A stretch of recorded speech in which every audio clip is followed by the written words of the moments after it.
Hi, this is Dave. One of my books is called "Is the Institutional Church Really the Church?" And it's a book that asks and answers that question: Is the institutional church really the church? And one of the chapters, I just thought I would share with you some of the content from one of the chapters.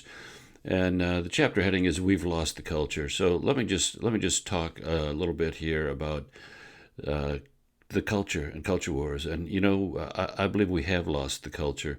What was 2 generations ago a culture that would be described as predominantly Christian has become predominantly anti-Christian. Yeah, so let's look a little closer. I like Johnny Enlow's book, The Seven Mountain Prophecy, because it provides a useful way to analyze the extent to which we have lost culture. In it, he describes the 7 mountains of culture, and let's look at each of those 7 mountains to determine the depth and breadth of our loss. So, first is the mountain of celebration. That's the name for the element of society which contains what we may more commonly call arts and entertainment. Not so long ago, the top 3 best-selling books of the year were the pornographic 50 Shades of Grey series, followed by a series by the author of Hunger Games, where teenagers are pitted against each other in futuristic gladiator contests. And speaking of pornography, it's now so pervasive in our society that it's available with 1 or 2 clicks from everyone's computer, tablet, or smartphone. The trend among teens and preteen girls is to send naked pictures of themselves to their boyfriends, a practice known as sexting. It seems that every celebrity these days has a sex tape of themselves making the rounds on the internet. It's sort of like a rite of passage, it seems like, in Hollywood. Christians are routinely portrayed in mainstream movies and TV shows as buffoons. The national media, from the highly sexualized sitcoms to the late night talk show hosts, all project an attitude that Christians are simple minded, highly prejudiced underclass. Video games, those things with which preteens and teens spend hours, are increasingly violent. The most popular games all seem to involve stealing cars and shooting bad guys or slicing up monsters. Our children become callous to violence by the countless hours tuned into these fantasies. And then some of them go out and kill children and other teens before turning their violence on themselves. Mass killings by teenagers certainly is a growing trend, and our schools are more violent, less safe than the streets, it seems. Let's just try to be a little objective about this. Suppose a visitor from outer space arrived here with the mission to observe the culture and report back on the major trends and influences in our culture. The alien visitor had no preconceived notions, no background to color his observations.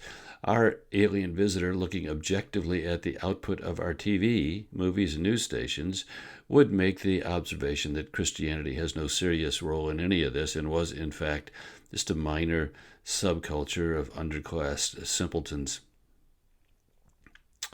That's the mountain of celebration or arts and entertainment. In the mountain of families, living together outside of marriage is now the expectation for young couples.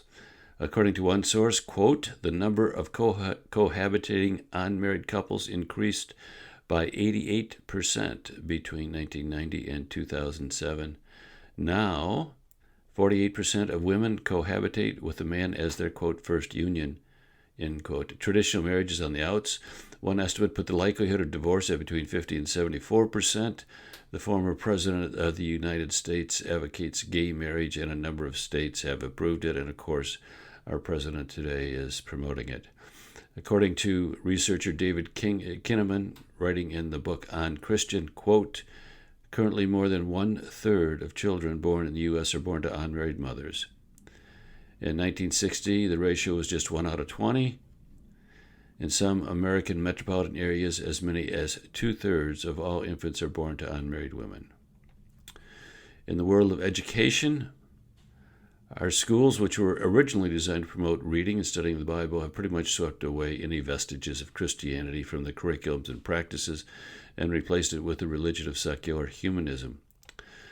Whereas Jesus said, I am the way, the truth, and the life, no one comes to the Father except through me. In the place of this foundational cornerstone of Christianity's, our schools now promote diversity.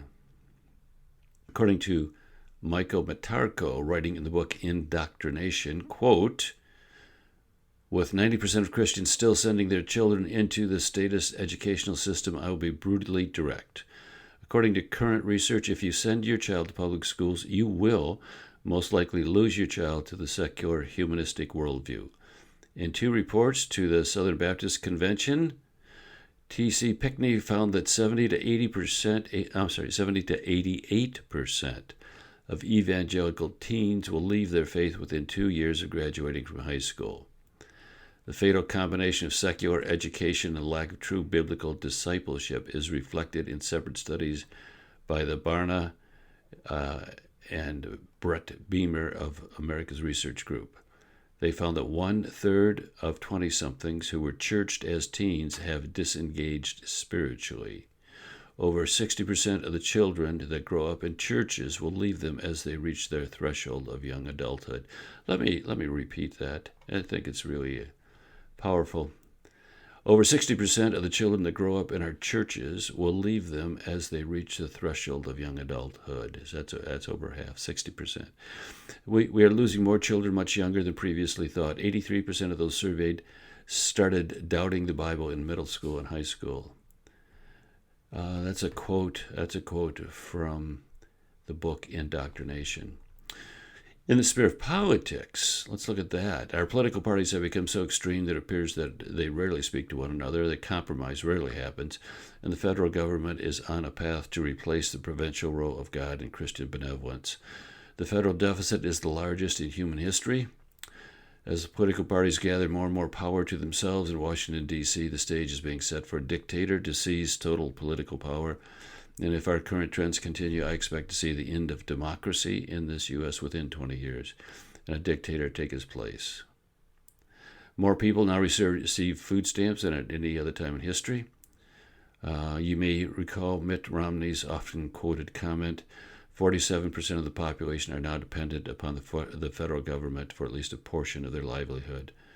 The Christian concept of, quote, the one who is unwilling to work shall not eat, that's a quote from 2 Thessalonians 3:10.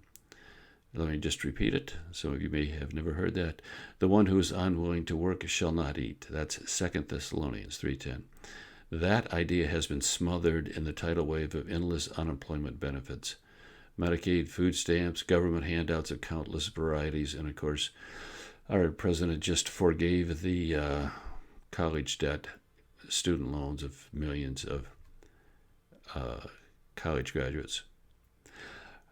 If our alien reporter were to look at this and reporting back to his supervisor on his observations of American culture, he would not use the word Christian to describe any element of it. It would just not be a significant enough factor to even be noticed by the objective outside observer. In one generation, we've lost the culture. The institutional church system has spent, in over a 20-year period of time, has spent $530 billion. That's B with a B, billion with a B. We spent $530 billion and have not grown a percentage point. The number of Christians is actually decreasing, and we've lost the culture. What else would we invest $530 billion in, see a loss in market share, and little positive impact? Clearly, something is wrong. Shouldn't we at least question it? Now consider these questions. To what extent are you comfortable with the direction in which the culture is moving? To what extent do you believe that the culture today is less, quote, Christian than it was when you were growing up? Here's one. How do you explain the fact that we have spent $530 billion on church and actually lost market share?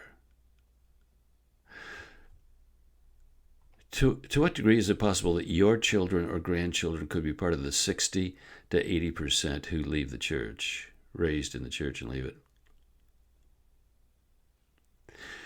Doesn't it seem like something is very wrong? shouldn't we just at least question the institutional church system in this country? Shouldn't we at least question it? That's it. I'm done. Bye-bye. Hey, if you'd like to read "Is the Institutional Church Really the Church?" I'll put a little link. It's on Amazon and wherever books are sold. Is the institutional church really the church? Ask that question. Okay, we're done. Bye-bye.